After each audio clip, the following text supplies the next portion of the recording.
And Kuss goes, says, I've had enough of this, to Evenepoel. And there's gaps opening up here, 2.6 kilometres to go. Here is Sepp Kuss, and he has actually pushed on. He's going for glory. This could be a fabulous day for Jumbo-Visma. Stage victory coming his way, needs to drive it all the way over the line. Is he going to, he's going to go high-fiving. This might cost him a red jersey, for goodness sake. Hits the line, takes 10 seconds bonus.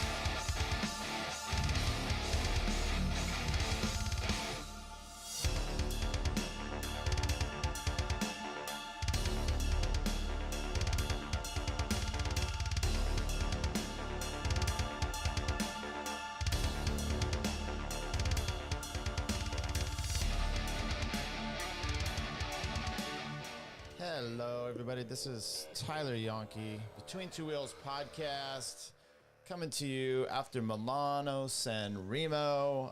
Trying to get everything coordinated. I don't know if I'm going to be able to have chat going on here, but we will see what we can do. Hang on, just one moment while I try to get this. Let's hang on. I'm slowly getting everything going because at some point I'm going to have. I think I get it here. I'm having a whole new system coming on. Nope, that's not going to work. Okay, but either way, we'll get in here to it. I'll start working on this and making it so it's good. This is Tyler Yonke, episode 377. You're like, who? What? What's going on? Yeah, well, I'm back. Is this on? Is this mic even on? I think it is. I think we're going to be doing okay. Okay, so Milan San Remo came on, and with that, there was some interesting stuff. Some interesting racing happened, and I needed to come back and I needed to talk about it. And we'll get. I also have a Rumble channel, and once again, I've got some issues with chat going on. So if you're in here, I'll try to communicate, and then we'll get this going. So it's going to be working in the near future. This is Tyler Yonke. We're going to talk cycling. I'm going to try to keep doing these things. I've just been very busy. So with life and everything going on, life's can get rough. And with that in mind, we have busy stuff going on. So let's take a look. First of all, I want to move this over here. And take a look at the route that we had for Milano San Remo. I'm not sure. But it was almost 300K, basically 300K. Of riding over here in Italy, and starts up here in Pavia, I think, here, and ends down here in San Remo, so it heads south. And we've had the last few years some good racing. Okay, so with that in mind, hang on once again, in case someone does come in here and they want to chit chat with me. So with that in mind, we've had some good racing, and last year was won by Jesper Philipsen. The year before that was with Matteo van der Poel. Yes. And remember last year, I went off on this because a certain Lance Armstrong came across and criticized everybody for, the guys that finished up there on the podium last year because they were all friendly to each other. And he's like, this is insane. I would never do this. I wanted to, I made up stuff in my own mind about how evil these people were, just to get an advantage. And you're like, okay, so yeah, you're clearly psychotic. We get it. This year, when you watch this race, if you did, especially the last 30K, did you come away, just like last year, did you come away and go, yeah, Tade's too nice to these guys off the bike. If he wasn't that nice off the bike, I think he would have attacked maybe a 10th time instead of just 9 times. So, once again, I watched yesterday. I watched the move or listened to it. It is as painful of commentary as you can have out there. I don't know, you're like, do you hate? Yeah, I hate it a little bit. So I listened to a bunch of stuff. The cycling podcast. I listened to Escape Collective, Dane Cash and Cosmo, Chris Horner. And because I watched the race yesterday, and then I singled out a specific issue that was bothersome to me, and we'll talk about it. We'll get there and talk about it. And no one pointed it out. Chris Horner kind of did. Cosmo Catalano fully did. Okay, and I was like, sweet. Okay, that's fine. I at least got that. Now, what we had last year, so you can look at this race here. It's got this big Ticino. It looks like this massive climb in the middle. It does nothing, okay? I mean, this whole race is about softening you up for the last 30 kilometers where we hit these, our little last 50K. I think we start hitting these little capos, these Capo Malay, Servo, Berta, and they come bam, bam, bam. There's like 4 or 5 of them in there. And then you hit the Cipressa, which is the little bigger of the climbs here in the like 20 some kilometers to go. And then you come into the Poggio, and it's not as steep, like 3-4%, but it's full blasting out there. So last year we saw where the team came in of UAE came in and lit up the Cipressa, and they wanted to go sub 9 minutes. They didn't quite get sub 9 minutes. They wanted to go sub 9 up the climb, and then, really shake things out, maybe launch Tadej. That didn't happen. Then he comes into the Poggio. He used to have a big group there. He tries to light it up. He gets rid of a few people. He gets rid of Van der Poel at one point, comes back to him. It's okay. And Tadej needs to go solo, or he needs to go over the top with someone he can beat in the sprint, okay? Because what we're seeing here, you see a race like this, and as a sprinter, 300 kilometers in the legs, it's going to be different for you, okay? You're not going to be quite the sprint that you maybe have. But these riders are adapting to this, and you've been seeing some rocket finishes here by the group. Look at Jasper Philipsen last year. I mean, one of the best sprinters in the world, wins, a bunch of stages at the Tour de France, also relegations, and he's able to win in the sprint. So, Tadej's got to do something different. And we saw last year Del Toro not being in position, having problems coming into Cipressa. So this year, you're like, okay, look, Del Toro's been winning stuff. He's got some more experience. Maybe this is going to be a better race overall. Perhaps. So with that in mind, maybe we'll walk through. I'll do this here. Let's start here. I'm just, as we've done this before, I can't play these videos, so we'll just walk through kind of a nasty little start to the race. It was all rainy. It looked gross. Tadej, this is one of the more interesting aspects of this race too. Tadej is in all black, okay? At the finish, he's in all white. Someplace during this race, maybe the most impressive thing is he changes shorts. Okay, wet. Sure, wet clothing. You know how difficult it is to change wet cycling clothing? Now you're going to do it in the middle of a race? That is bizarre to me. And, do I have the applause line thing here? I probably do. That's worthy of podium finish just for doing that. Okay, now look, I'm only saying that because who in your right mind would try to, on a wet kit, take it off and put it on in the middle of a race? And then worrying about getting back. It blows my mind. But I don't even know how that happens. What did he pull over the side of the road, get in the car? What did he do? I didn't see it happen. So, 220, you've got Sylvain, I think, Dillier over here for Alpecin de Koenig. They're defending 2-time defending champions, the team is. He's on the front just motoring for like all day. But it's a tailwind. So tailwinds do some things for you, which is up the climb. If you're a good climber, you're not able to sit on the wheel as well, so no one is getting a draft effect. But out there as well, you're able to just kind of float around at the front. Dude is floating around at the front. You got a little breakaway going up the road. It's nothing really much happening to it, but they come into the Cipressa right here. Now, this last kilometer into the Cipressa, let's see if I can even back it up here. Okay, so here you go. This is a 32K to go. You've got UAE at the front. You've got Ineos at the front. Here's Tadej right up here, right at the front with his team. Their plan is you get Wellens, you get Del Toro, you get Narvaez up here. They're going to do this lead out for Tadej. I believe the only, looking at how this race actually played itself out, but I think the only way you're really going to get Tadej to win this thing is to go over the top with 1 or 2 people and a teammate, okay? So that he doesn't have to do as much work as the others, where his teammate could be on the front to do that. Now, Del Toro would be one of those guys that maybe would go over with him, okay? Or maybe even Narvaez. But you got to get there to have this happen. And, okay, so the team comes into the group here. You can see with just a few K to go before the climb. UAE is setting up just fine. However, they come in the last kilometer. The video kind of squeezes off. You can't see it here. And Tadej starts to get moved back to where they come into this last corner here to up the Cipressa, he's about in 40th position. So Wellens is on the front. You don't see Tadej anywhere in this line of people. However, up here you do have Trentin, you have Matteo van der Poel, you've got Philipsen. There's another rider here for Tudor. There's Ghana is up here. You've even got, is that Campenarts here for Visma? What a display that they had. Dude, just bring Wout to this race. That's the only thing you're really going to have. Mads Pedersen is somewhat up here. Tadej is nowhere to be seen. And then you can actually see back here a ways. Let's see if I can. Jasper Philipsen gets kicked off on this. It gets dropped, so he's not having his chance here. They start going in here, 3.8. Tadej's finally moving up. Now, what you don't see here, and I don't have the screenshots for it, and this is, Tadej is way out of position. Okay, the next rider with him is Narvaez. Narvaez is doing, I mean, you can tell he's hurting. Wellens is on the front, drilling this thing, making this pace just get expanded out. And Narvaez is way out of position. He finally gets up to Tadej's wheel.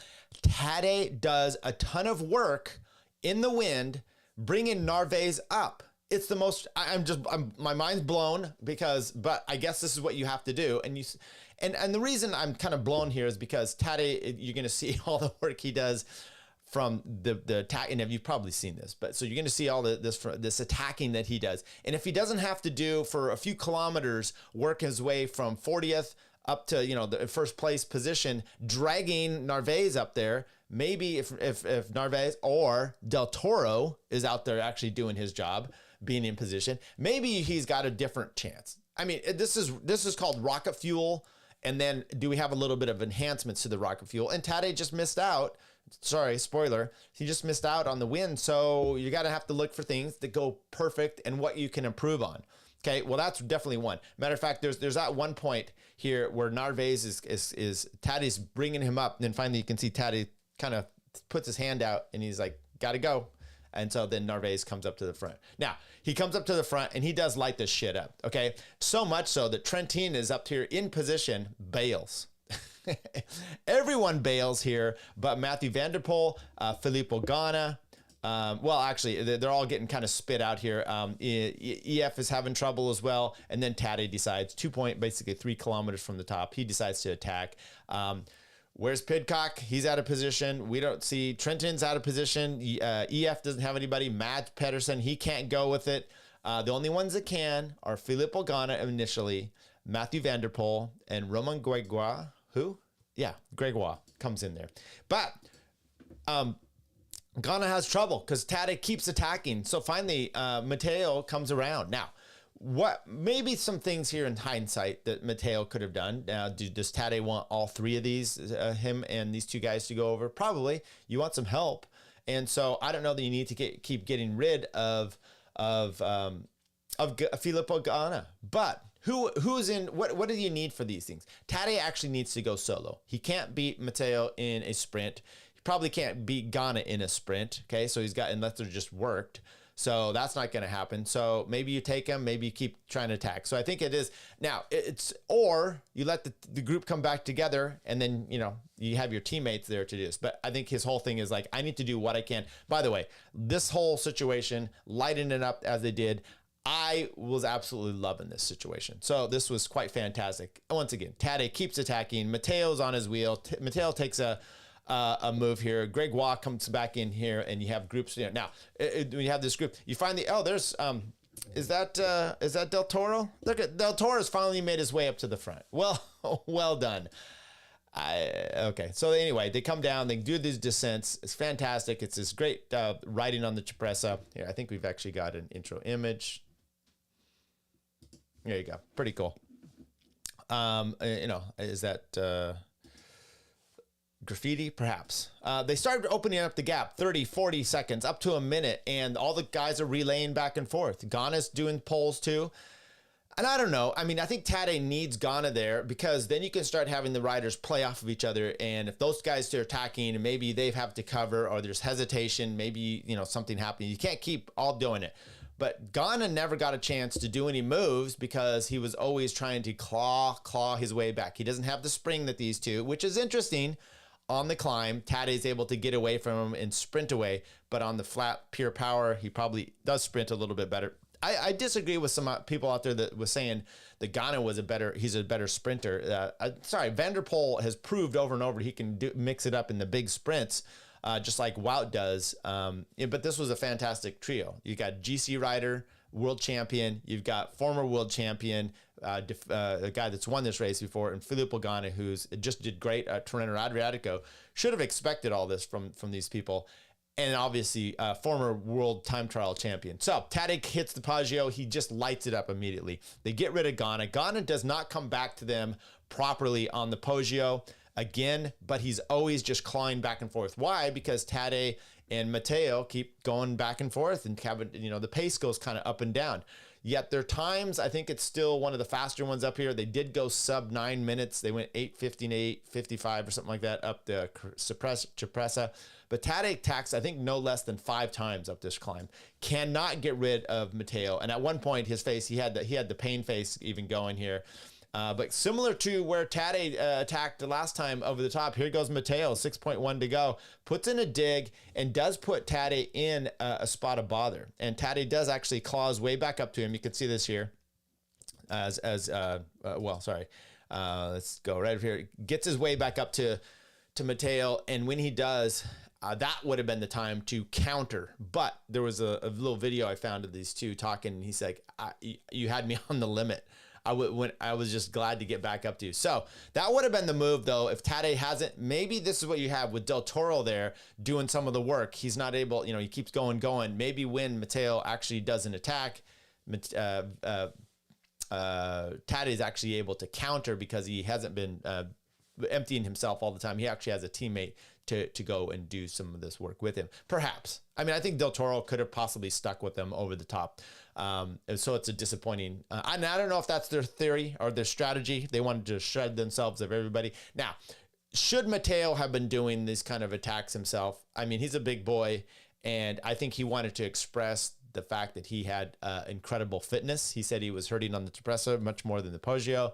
So it's kind of like, hey, buddy, you want to take me down? And plus, maybe we just don't want Ganna to come in. Ganna's hovering around 16 seconds going over the top of this thing, and they start going down the back, down the side. Now, it was pretty cool because they had a drone following these two. It was pretty impressive, but Ganna kept chipping away. So when they come down to the bottom, he's within 6-7 seconds of this duo. Now, you can think about a few things, which is, once again, I mentioned it earlier, what's going to happen? When it's just one of you guys going here, it's pretty easy for Van der Poel to just kind of sit there and wait and see what happens.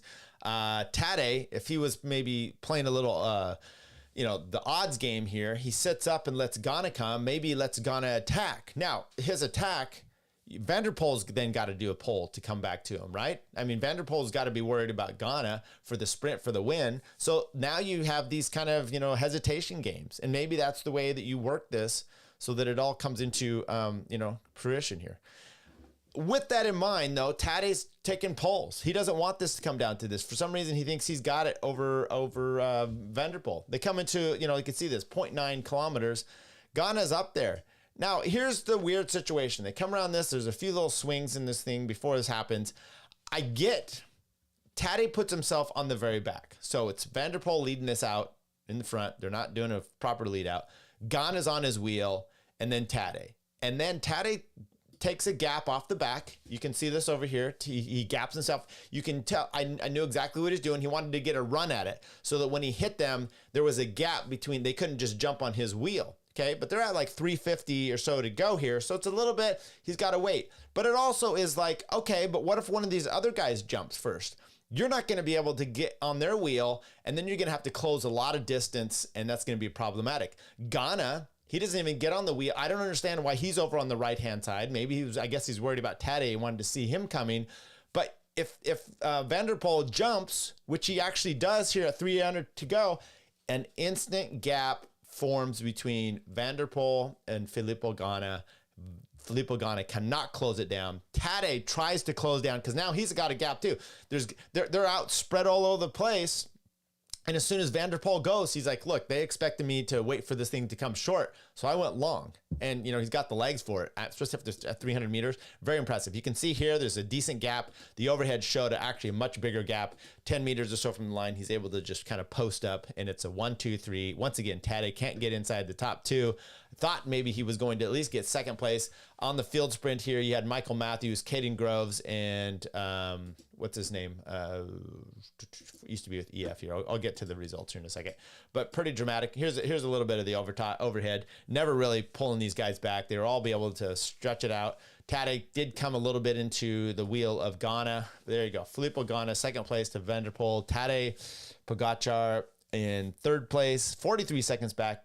Michael Matthews, who's been in the top 6, I think 6 years now. Caden Groves, Magnus Cort Nielsen, there you go, there for UXM, Uno X. Mads Pedersen at 7th. Olaf Koy, I think it was his first time doing the Milano San Remo with, his first one. Trenton and 9th. Fred Wright for the UK in 10th place. Pretty fantastic race. I thoroughly enjoyed it. There's nothing at all wrong with the race. I mean, it was fantastic. You know, some of the stuff I may quibble at is just little things here. I was pulling for Tadej. It's like, this is a race that he's going to be tough for him to win. And you came through with a fantastic. I love the way, you know, look, I know they're friendly. We mentioned that at the start. They're friendly with each other. Yet there was still a good race, right? Showing, once again, Lance Armstrong is a complete psychopath.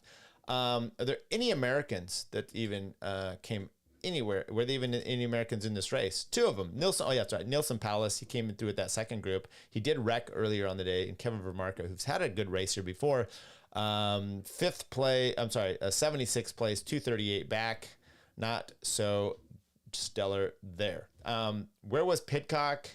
Let's see. He was Fed right. I'm looking for the British flags. I think he was in 40th place. In that second group, just really not on his game for this. You kind of expected more. We've had some races out in the UA, in the desert out there in the Middle East that Pidcock had won a stage race on. Tadej was the only person able to actually stay with Tadej on Strada Bianca, which, you know, once again launches from 80 or so K out around the same place he did last year, but he went solo. This year he had some people with him for a little bit. He wrecks. Tadej, that is, comes back, obviously looking good. We've had some other good races in recent here as well. Matteo Jorgensen wins at Paris-Nice. Very solid there. Trino Adriatico, we did have Ayuso winning over there for UAE. And you saw Filippo Ganna do really well over there. Now, he's not going to turn himself in, I don't think, into this, you know, stage racer or whatnot. And he can go uphill when he needs to, just puts the power down and, you know, has that metronome and that number that he needs to get to. And he does pretty good there. But with that in mind, I mean, and Mads Pedersen, by the way, at Paris-Nice was flying as well. So, you know, there was some really good prospects of how this all situation was going to come out today or yesterday. And it was pretty good. I must say, I fairly enjoyed it as it was going on. I'm seeing if anybody is in the chat over on Facebook. No. Okay. So, don't forget to like the stream, subscribe, all that, because when we're coming up here, we are going to be doing a full-blown thing for the Giro. See what I could do about that. I've been very busy at work. And also, obviously, the Tour and whatnot. Is there any other big races we got here? Well, yes, we have Catalonia coming up, tomorrow, I believe. So, Volta a Catalunya. Soler, Yates, Ayuso, Sivakov, Torres, Domanovac, Jules Johansson. That's for UAE. On here on the other side, Sepp Kuss, Kelderman, Simon Yates, and Sepp gets the number 1 jersey there, or the number 11, but team leader. Bart Lemon, Matthew Brennan, Menno Hussein, and Steven Kreuzwick. So I'd give that overall to UAE on the team-wise. There's a few unknowns here. I don't know who Matthew Brennan is. Menno Hussein, and obviously we know who Simon Yates and Wilco Kelderman are. And Bart Lemon's been riding decent as well. Quinn Simmons over here for a little trek, but I would look more for Theo Gegenhardt for their race leader. Miguel Landa, Valentin Parapentrich for Soudal. Roglic is out there for Red Bull. Felix Gall for Decathlon. Does Alpecin have a climber in the mix? Ish, not really. Geraint Thomas over here for Ineos. Also, Egan Bernal will be interesting to see how he's coming back. Rudy Millard for Groupama. Carapaz for EF. He's been just a tad on the, looks good. He's had some, races there where he's really gone full blast and attacking and then just kind of getting his shit pounded into him. So Ben O'Connor, it'll be interesting to see how he does with Jayco this year. He's been a little lackluster in some of the stage races. And else, Simon Clark, Riccatello. So Riccatello. So Riccatello and George Bennett. I jump here. I don't know if that last climb is all time here of, what do we got? 8. Stage 4, stage 5, going into Amposta. That's going to be for the sprinters or breakaway. Stage 6, definitely one for the climbers, finishing up at Curalt, 5.9 at 7.5%. And then stage 7, the one in Barcelona, that's the one that goes around and around and around. And, look, this is a race last year, Catalonia, you had with, Sepp Kuss coming off the race, comes off the Vuelta, and you're like, okay, I'm expecting you as a team leader to do it. Kind of shit the bed in this one last year. I didn't see at all that Evenepoel is coming back. So I know he's hurt. I haven't seen anything up on him. So we're just waiting for that. Okay, so I will get a new intro and outro because I still got him from the Vuelta coming out here from a few years ago. But that's what we have. I hope everyone enjoyed it. Hit the like, hit the subscribe. I will try to plan these out. I don't know when they're always going to be happening. I will try to give some notice so you can have your notifications on. You will get that. And also, don't forget to subscribe to any podcast catchers so you get this in audio form as well. When you're out there on a bike ride, you can put it on and enjoy the sultry tunes and voice of Yankee. So there you go. Talk to you next time. Right now, Primož Roglič decides to come up and start setting the pace here. I think he's thinking, well, if Vingegaard can have a go, so can I. At 2.8 kilometers to go, Roglič has actually changed the tempo here. This is great strategy. Talk about strength in numbers and what delivery. Oh, Sepp Kuss is off the back. It's a wheel length. They're going to have to be told to wait up for him if that is the plan. He's on the blower saying, guys, would you mind? They don't even look back. So finally, Vingegaard does look back, takes a glance, but they're not waiting. They've gone. He saw that Sepp was there at first. Second time he looked, there were 4 or 5 lengths. He just turned back to the front and stuck on the wheel of Primož Roglič. Sepp Kuss fighting for his life in red. Primož Roglič just keeps pushing out the tempo. Landa comes back to the wheel of Sepp Kuss, who is flailing. And Sepp Kuss is seeing it slip away. 21 seconds. The gap to Roglič and Vingegaard. Kuss here. The gap's actually come down. Landa's closing it on behalf of Kuss. This is amazing. They are coming back into it. It's Landa that's wrestling for this one. Into the hoarded sections. There's the Flamme Rouge finally. So Landa still sticks it to the mountain here. Sepp Kuss is actually rolling here, trying to hold on to Landa, who's on spectacular form at the moment. Gets the roar from the crowd, and it's about 3/4 of bike length, but it comes back into that gap. This is the finale for them. They zigzag through here, the road snakes, and they've bitten everybody. Wow, this is great. Now watch the clock as it starts to count. 3, 4, 5, and here comes Sepp Kuss. He's now got to sprint home to hold on to this jersey. Maybe he knows him. We all know about Sepp Kuss. Oh, I think he might well have just held on to it with those bonus